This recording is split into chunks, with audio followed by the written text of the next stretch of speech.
Oh boy, I did this 4 months ago. Let's do it again.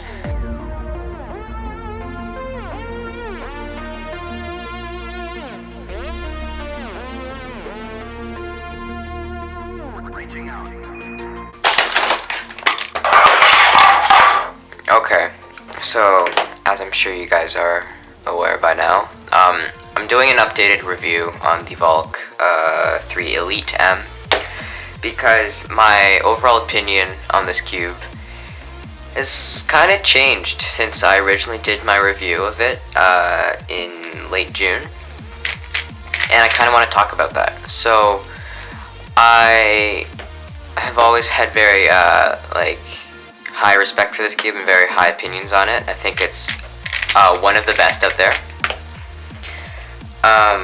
It just has a few setbacks that some of them have gone away, some of them have stayed, but I'm fine with them now. And there are some that have gotten much worse since I originally unboxed the cube. So this is a cube that once you start to use it a lot, it really changes. So originally when I got this cube, it was extremely fast. It had this clicky sort of thing going on with the corners. It still does, but I've gotten very used to it. The speed has definitely gone down. It's by no means is it slow, but it's not the lightning fast cube that it used to be, and I like that. That's a good thing. The next biggest issue that I have had is corner twists. This cube, for some reason, corner twists a lot. When it's perfectly cubic, the corners, it's pretty hard to twist them. But right when you're doing turns, if your finger's putting pressure at all when you're doing a turn, there's a lot of times where once you get to this position, it'll get caught on the centerpiece, and as you make your turn, it's hard to replicate, but basically it gets caught in there, in the gap between those two pieces, and when it's in there, it's extremely easy to twist that corner.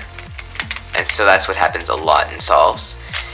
And I even filmed an average of, I think it was 20 or something, on this cube for this review.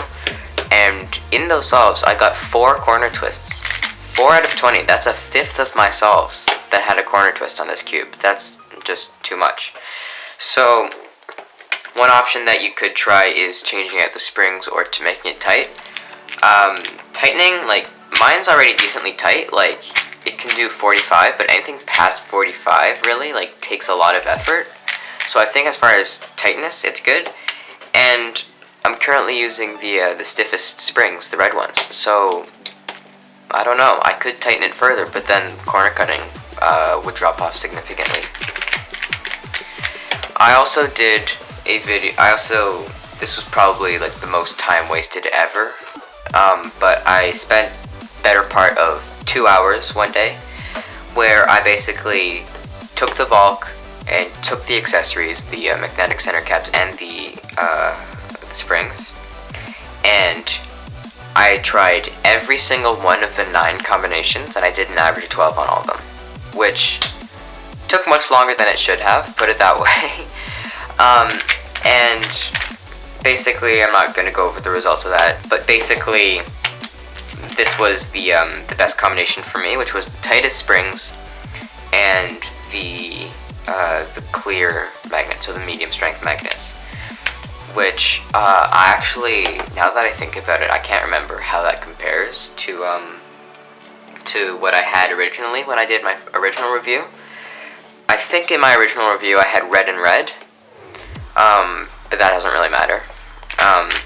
That's just basically a testament to the fact that these accessories don't really matter that much, because right now I have the same strength spring and even weaker magnets, so in theory it should be faster, but it's much slower than the lightning fast cube that I had before, even though the one that I had before was technically the tightest and most resistant settings. So obviously I have the stickered version here, and after 4 months of constantly using this cube, the stickers are holding up much better than I anticipated them to. this cube, and this is not the only cube at all. This is not at all the only cube that I have like this. There are so many cubes that I've had like this, and I have absolutely no idea why. But these three colors, the white, red, and blue, are some sort of a different material than the orange, green, and yellow. And like, look at this. Green all chipped up, red all chipped up, white all chipped up, orange is untouched, green is untouched, and yellow is untouched. And this is not the first cube that I've had like this. I had my original Yushin Little Magic, and then my first set of replacement stickers for that Little Magic that had the same thing, where these three colors were fine, they looked perfect, even after using it, and these ones just started to get destroyed. And you can even sort of see it, like if I shine a light on it, you can see that like on those colors, it's a bit more of a glossy sort of material, whereas on here it's a bit more matte. But this has probably been a waste of 3 minutes talking about the stickers, because most people, like 90% of the people that are going to get this cube are going to get the stickerless one. Okay, so basically just to sum it all up, after having this for 4 months, it's still holding up very well. Like, I've had a lot of cubes that start off pretty nicely and they start to just not feel as great once you start to break them in and wear them out. There are some other ones that really don't feel well out of the box, and you have to really work them in to get them feeling like at their maximum potential. This is one where, yes, it'll change, like as far as how it feels, it'll definitely change from when you first get it out of the box to when you use it, like, I don't know, 5 months later after breaking it in. It'll be different, but both of them are good, at least in my opinion. Obviously, some people have different preferences, but to me, it's a slightly different feeling, and speed will maybe change a little tiny bit, but both of them are equally usable. And that's what I'm saying. Like, there have been, like, I was basically doing this updated review to discuss how I still feel about it, because this thing is surprising as far as how much it's held up.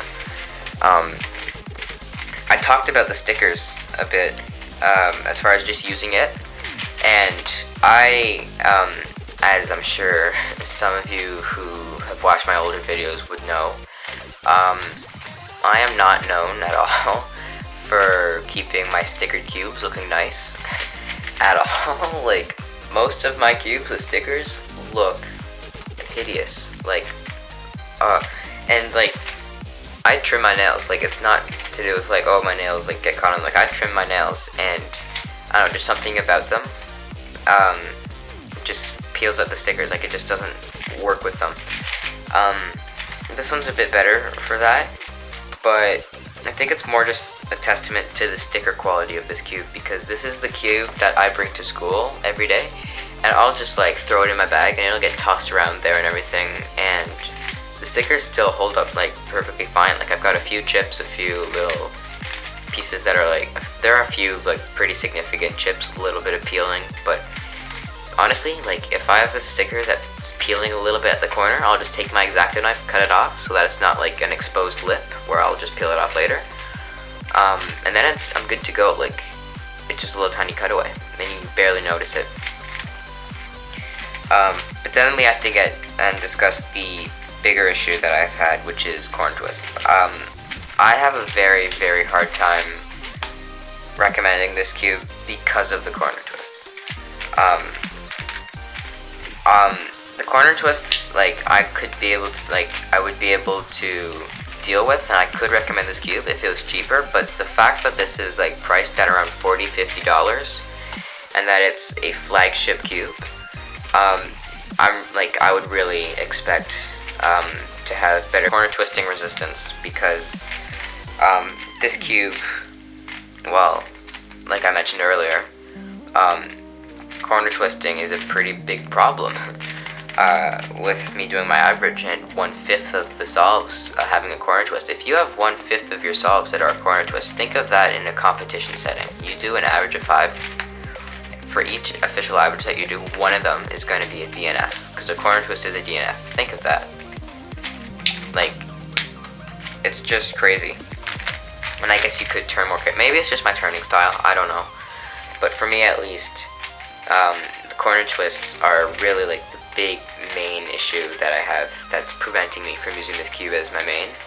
Because, I mean, when I first did my original review, the main reason that it wasn't my main was because it was stickered, and I was like, oh, I can't stand stickers, like stickered cubes or whatever. I need stickerless, blah blah blah. I've gotten used to the stickered cubes, but the corner twists I just can't tolerate. Like, if those weren't an issue, this could very much be one of my main cubes that I use, because, like, as you can see in this average that I'm doing right now, like, I'm getting, like, my average, like, my normal times, so there really is no reason why this wouldn't be my main, other than the fact that 1/5 of my solves are DNFs. So basically, just to sum it up, you can get this cube if you want, and definitely don't just listen to my opinion, listen to other people's opinions as well. It is a bit of an older cube, so if you're just looking for a good cube to get, I wouldn't recommend this one. There are a lot of better ones, and better ones at a lower price point that you could get. But basically, this was just to talk about how, over time, this thing has a lot of things that people should be aware of when they're considering this cube, as far as how it'll withstand, basically, just the test of time. Thank you for watching.